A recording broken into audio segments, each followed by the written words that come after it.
Who doesn't enjoy a trick, shortcut, or innovative method for accomplishing familiar tasks more easily and efficiently, right?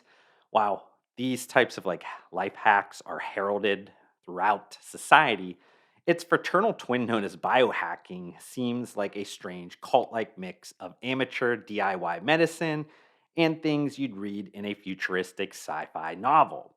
I think perception and reality aren't matching up around biohacking, and it's time for a much needed rebrand.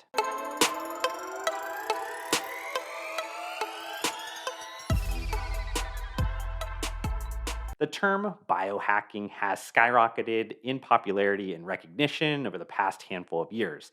Even if you aren't familiar with the dizzying range of its definitions, there's a good chance you've encountered some version of biohacking in your daily life.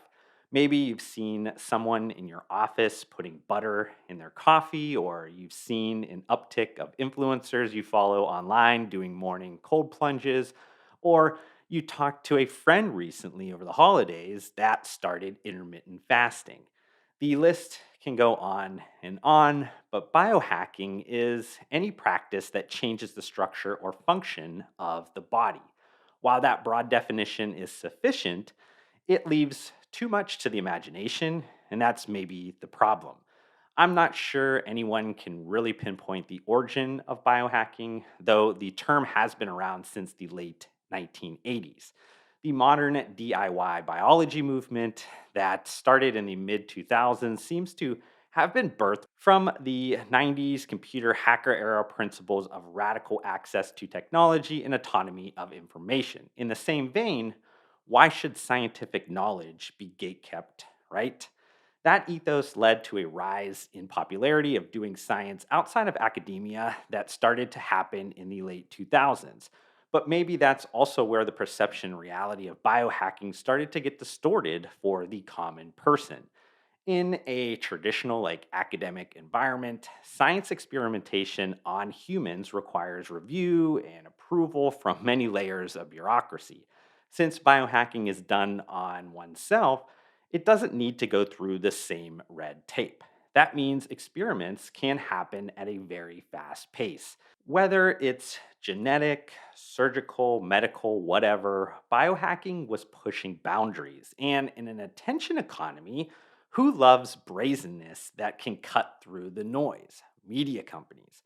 They started to place the spotlight on the most extreme biohacking stories. If someone was injecting themselves with CRISPR over Facebook Live, the media would be happy to share the oddity of that story. If someone was inserting RFID chips under their skin, the media knew it would garner clicks. If someone was injecting chemical compounds into their eyes to achieve night vision, that was a story that didn't even need a clickbait title to gain extra attention. These stories, which are the minority, made biohacking look more bizarre than useful.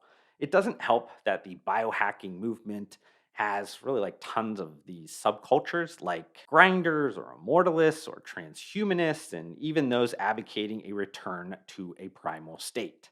Depending on which of those subcultures you ask, you'll get a different definition of what biohacking is. But how about we try on the one that I prefer?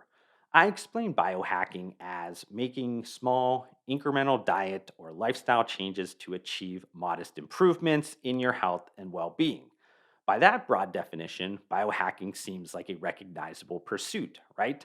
While the media likes to sensationalize the extreme actions of a select group of biohackers, I've scrolled through many biohacking forums and subreddits and followed prominent biohackers across their social media platforms and noticed almost all of them are trying to solve very familiar problems. Biohackers want to get more and higher quality sleep. They want to perform better at work. They'd like to lose weight or maybe gain strength or reduce their risk to things like cardiovascular disease. Biohackers are trying to prevent or manage mental health issues like depression. So, if biohacking comes down to something that we can all relate to, why hasn't the movement exploded in popularity? Well, just like in the earliest phases of the DIY biology 15 or so years ago, the word biohacking itself is a turnoff. But instead of turning off the science community, this time it's rubbing the everyday wellness minded consumer the wrong way. That's why I think biohacking needs a rebrand for it to be a commercially valuable movement. For many years, I've referred to the desire to feel better, perform better, and really just to kind of see how far one could push the human body as an individual that's pursuing a high performance lifestyle. It wasn't until a recent conversation with my friend Matt Titwell, which is also the CEO of Compound Solutions, that I learned he has been calling the mainstreaming effect of the biohacking movement the best self consumer cohort. I liked the simplicity of that term, so I'm going to rebrand my own rebrand and use it going forward. The best self movement is a broader yet direct approach to the wellness culture that doesn't assume one size fits all.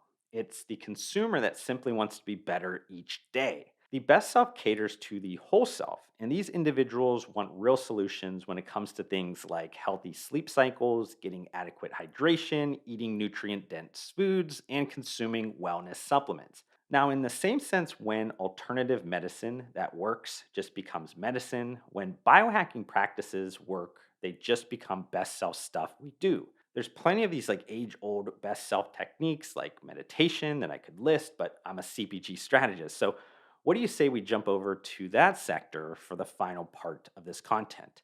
Now, there's a handful of best self pursuits that align well with CPG product categories. Interestingly, though, the opportunity is open to a greater degree of food, beverage, and nutritional supplement markets than you might think. It's really not just a functional CPG thing.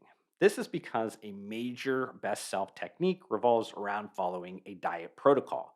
Whether someone, for example, is looking to lose weight or maybe improve digestive health, maybe even gain more strength or boost their longevity, they have countless nutrition ideologies to utilize, such as following intermittent fasting, a low FODMAP diet, or even the popular ketogenic diet. That means there's a ton of commercialization opportunities within almost every category of packaged food, beverage, and nutritional supplements if you can appeal to and align with these different diet tribes. Moreover, and I know it's still super early in the personalized nutrition world, but pay attention to how a biohacking type known as nutrigenomics, which really is just looking at how different nutrients affect how you feel, think, and behave, makes inroads into the mainstream society over the next decade. Now, to get a layer deeper on specific products, and I'm only going to cover really one because honestly, I could go through tons of condition specific best self pursuits, get into the weeds and make this content way too long, but I want to at least talk about the most widely used best self CPG consumption behavior, which is drinking caffeine. When we are talking CPG, caffeine consumption comes mostly in the form of coffee at home, RTD coffees, energy drinks, and energy powders. These all compete at the end of the day with a consumer's interest in consuming caffeine to get a boost of energy and improve their productivity. But it's not even that simple. If we even get layers deeper, as Dave Asprey would tell you to drink bulletproof coffee or just kind of coffee with butter in it. And maybe Joe Rogan or Tim Ferriss would tell you to add mushroom extract powders to your coffee. And since I talked already about Matt Titlow earlier, and I stole his terminology of best self. I would be remiss to not also mention how a recent study suggests two patented ingredients that Compound Solutions represents and distributes, T-creen and dynamine, amplifies the efficacy of caffeine while minimizing adverse or undesirable effects. So I'll leave the link in the contents description if you are interested in checking that out. But I just want to end on some quick final thoughts. While the future of biohacking might one day have us resembling cyborgs, that would be closer to the Z on the A to Z spectrum. Right now, Shelley from Ohio isn't thinking about all those sci fi distractions in her pursuit of best self. Today's opportunity is targeting the best self consumers that are looking at real problems or highlighting real goals and interested in finding real solutions. Well, I hope you enjoyed this YouTube video. If you did, consider hitting the like button to support me. Also, help me get to my short term goal of 2,000 subscribers by hitting that subscribe button. I'd love to see you join me on this journey, but we need to fix the fact that just around three-fourths of you that are watching this YouTube video right now are not subscribed to my channel, and that makes me extremely sad. But I do want to thank you for tuning in, and I'll see you in the next one.